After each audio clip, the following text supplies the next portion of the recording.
It's meant to give a story universe its structure and cohesion.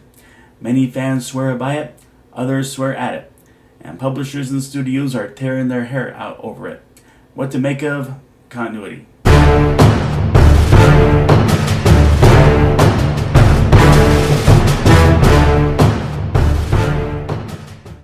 Hello, welcome to my channel, KC, that's me, Carrie Chug, the Sledge Storyteller, here to talk about the wonderful world of storytelling and to open up discussion about how we can tell the best stories we possibly can. So, let's start with Merriam-Webster's definition of continuity in terms of storytelling. It is the unbroken and consistent existence or operation of something over a period of time, or the maintenance of continuous action and self-consistent detail in the various scenes of a movie or broadcast. So it wasn't always a thing in comics to have continuity, in the words of longtime writer and editor Dennis O'Neil. Yet when I began doing this work, it wasn't in the comic writer's vocabulary. It gradually seeped into our consciousness in the late 60s, and a decade later, it was something that demanded almost constant attention. That's not only true, it's a dangerous notion. We'll save that diatribe for later. As will I, because nothing of that diatribe will make sense without an outline of the basic disciplines of continuity. So, starting with number 1, consistency. So, another term I give for consistency is a skeleton continuity. Think of it like a sitcom continuity. It's what keeps Clark Kent and Bruce Wayne having dark hair, living in the respective cities of Metropolis and Gotham, with the jobs of news journalists and industrialists, and surrounded by Lois Lane and Jimmy Olsen, or Alfred Pennyworth and Commissioner Gordon. Simple as that. Number 2, I call it extended consistency. So this form demands key canon events. Examples include baby Kal-El being rocketed from Krypton before it explodes so he can become Superman, and Bruce Wayne's traumatizing experience of his parents' murder. Finally, number 3. So here I'll just call it the pure continuity. It's where things get both complex and complicated. It goes from key canon backstory events to new, largely impactful events. Along the way, aspects of those key events become key in canon, and when handled in a way that connects with the readers, these events draw a lot of excitement. That's the best part of continuity. It's taken the time over several monthly issues to build up and define characters.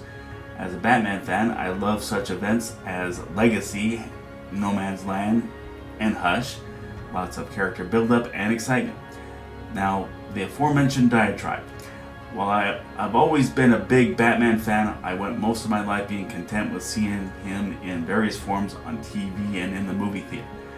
I really didn't start reading Batman comics until the 90s, and I was very confused. I knew about Dick Grayson as Robin and that he grew up and became Nightwing because I saw an action figure of him.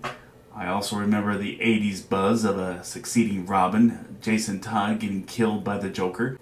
But when I started picking up Batman comics, I was seeing yet another Robin that Batman kept calling Tim, and the big question weighed down on me: Tim who? Over time I did learn it was Tim Drake, but the problem illustrates here that the continuity can make it difficult for people jumping in for the first time. They can feel overwhelmed over needing to get caught up over things that need to be clarified. So the dilemma for creators and editors becomes when and how to adjust continuity, because it is a matter of not if, but when. Because there will be times when creators feel like they have reached a creative dead end with a character and there's a need to go in a different direction. How do they do that? Back to Dennis O'Neil for his answer. But when change is necessary, it's always a risk. You don't have to do much Googling to learn about times when a continuity decision was made that proved disastrous in the eyes of the fans. For the most part, DC's New 52 backfired, and for a long time, Marvel's Spider-Man Clone Saga was considered to be the biggest comic book faux pas ever in terms of continuity. On the other hand, DC's first ever big retcon, Crisis on Infinite Earths, done in 1986, opened up things for some monumental revamps, most notably of Superman, Batman, and Green Lantern. And there have been times when there was a strongly accepted part of continuity in which later someone else came up with something better.